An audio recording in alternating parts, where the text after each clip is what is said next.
Alors, je vais présenter donc la deuxième partie de vidéo sur l'étude des variations de la fonction qui a x associée à ln de x sur x. Donc, dans la précédente, nous avions déjà déterminé l'ensemble des définitions, vu qu'il n'y avait aucune parité et périodicité à cette fonction, calculer la dérivée de la fonction, étudier le signe de la dérivée. On avait vu qu'à droite de l'exponentielle, la fonction était négative, à gauche, elle était positive. Et tracer les variations en conséquence, c'est-à-dire qu'on avait une croissance de 0 à e et une décroissance de e à plus l'infini.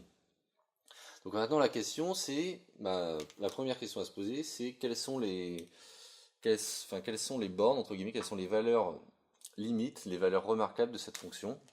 Donc il s'agit de compléter le tableau de variation. Donc la chose la plus simple à faire, c'est de regarder déjà les valeurs finies, celles en lesquelles la fonction est définie. Par exemple, en x égale à e, il s'agit de calculer f de e, et f de e est donné par donc, ln de e sur e. Donc f de e, c'est ln de e sur e, c'est-à-dire ln de e sur e. Ln de e, on sait que c'est ln de e puissance 1, donc c'est-à-dire c'est égal à 1 sur e. Si bien qu'ici, la fonction atteint 1 sur e au maximum. Bon. Et il reste les deux valeurs qui sont au bord, donc en 0 et en plus l'infini. Donc étudions les deux limites, donc lorsque x tend vers plus l'infini, de ln de x sur x. Donc ln de x sur x, lorsque x tend vers plus l'infini, ça donne la limite de ln de x est égale à plus l'infini, la limite de x est égale à plus l'infini, donc on a en théorie une forme indéterminée. Sauf que il s'agit de croissance comparée, c'est-à-dire que ln de x converge va beaucoup moins vite vers plus l'infini que x va beaucoup moins vite. Donc du coup, ln de x sur x par croissance comparée va tendre vers 0. Donc pour ça, je renvoie vers la vidéo qui donne les croissances comparées entre les différentes fonctions. Donc là en particulier, ln de x sur x tend quand x tend vers plus l'infini vers 0. Voilà.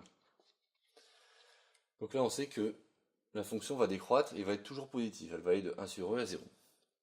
Et il reste la limite donc en 0 de ln de x sur x. Donc ln de x sur x lorsque x tend vers 0, qu'est-ce qui va se passer? Donc premièrement, ln de x va tendre vers moins l'infini, parce que le ln tend vers moins l'infini quand x tend vers 0, moins l'infini par lequel on va diviser par quelque chose qui tend vers 0 plus.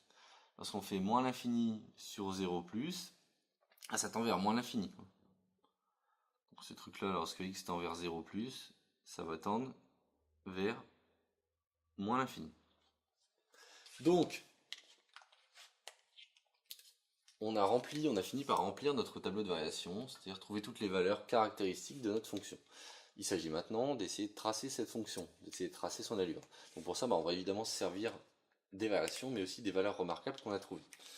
Donc, on remarque qu'on démarre en 0, 2, moins l'infini. Donc du coup, on va partir d'ici. Ensuite, on sait qu'on doit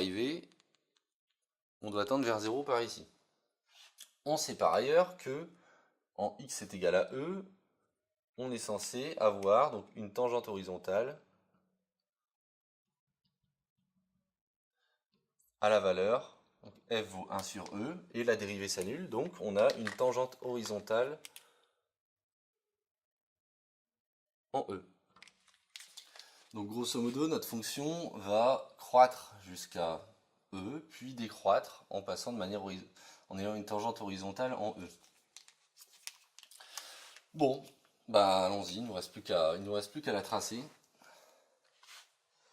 Donc notre fonction part de moins l'infini.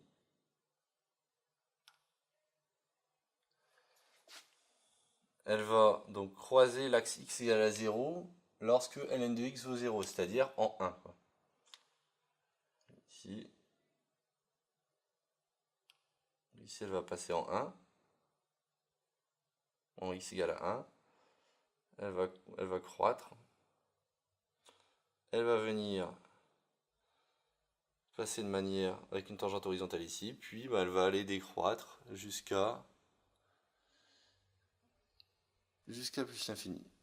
Voilà donc l'allure de la fonction qui est égale à ln de x sur x. Et donc voilà qui clôt finalement l'ensemble des deux vidéos sur l'étude de variation d'une fonction donnée, donc là en particulier ln de x sur x.